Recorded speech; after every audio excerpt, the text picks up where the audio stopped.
আসসালামু আলাইকুম রহমতুল্লাহি বারাকাতু। দর্শক, আজকে আমরা আলোচনা করব রাসূল আরবি সাল্লাল্লাহু আলাইহি ওয়াসাল্লামের জীবনীতে সাধারণ দরিদ্র নিম্ন শ্রেণীর লোকদের সাথে আল্লাহ নবীর আচরণ কেমন ছিল। রাসূল করিম সাল্লাল্লাহু আলাইহি ওয়াসাল্লাম একবার এক বেদুইন সাহাবী, নাম হলো জাহির, তিনি ওই বেদুইন গ্রাম্য সাহাবীর সাথে কিরূপ আচরণ করেছিলেন। বাজারে ওই গোলাম কোনো একটা পণ্য বিক্রি করতেছিলেন। আল্লাহ নবী আলাইহিস সালাতু ওয়াস সালাম তাকে এত বেশি ভালোবাসতেন, এত পছন্দ করতেন, তিনি ওই জাহির নামক বেদুইনকে পিছন দিয়ে গিয়ে জড়িয়ে ধরলেন। কিন্তু ওই গ্রাম্য বেদুইন সে জানে না কে তাকে এভাবে পিছন থেকে জড়িয়ে ধরছে। আল্লাহ নবী আলাইহিস সালাতু ওয়াস সালাম ওই গ্রাম্য বেদুইনকে জড়িয়ে ধরে আল্লাহ নবী বলছিলেন, এই গোলামটিকে কে ক্রয় করবে? তখন জাহির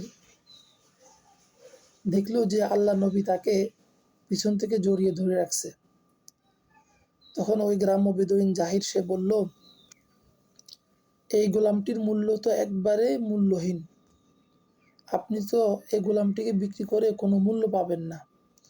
তখন আল্লাহ নবী আলাইহিস সালাতু ওয়াস সালাম বললেন, দেখো জাহির, মানুষের কাছে তুমি অমূল্য হলেও, মূল্যহীন হলেও আল্লাহ তাআলার কাছে তুমি অনেক দামি। প্রিয় পাঠক, প্রিয় দর্শক,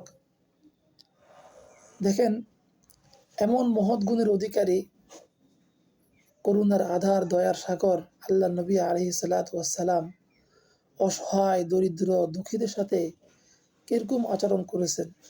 তাই তো সমস্ত মানুষ, সমস্ত আরবের লোক আল্লাহ নবীর জন্য একসময় পাগল পারা ছিল। এই সমস্ত আখলাক, এই সমস্ত চরিত্র দিয়ে আল্লাহ নবী আলাইহিস সালাতু ওয়াস সালাম সকলের মন জয় করেছিলেন, ইসলামের দিকে সকলকে আহ্বান করেছিলেন। তো এই জন্য আমাদেরকে আল্লাহ নবীর এই আদর্শকে ধারণ করে অসহায়, গরিব, সমাজের নিম্নবিত্ত লোকদের সাথে সুন্দর এবং কোমল আচরণ করতে হবে। মানুষ ধনীদের কাছে কোনো সম্পদের আশা করে না, শুধু সামান্য একটু মুখের হাসি, একটু কোমল আচরণ, এটাই মানুষ আশা করে।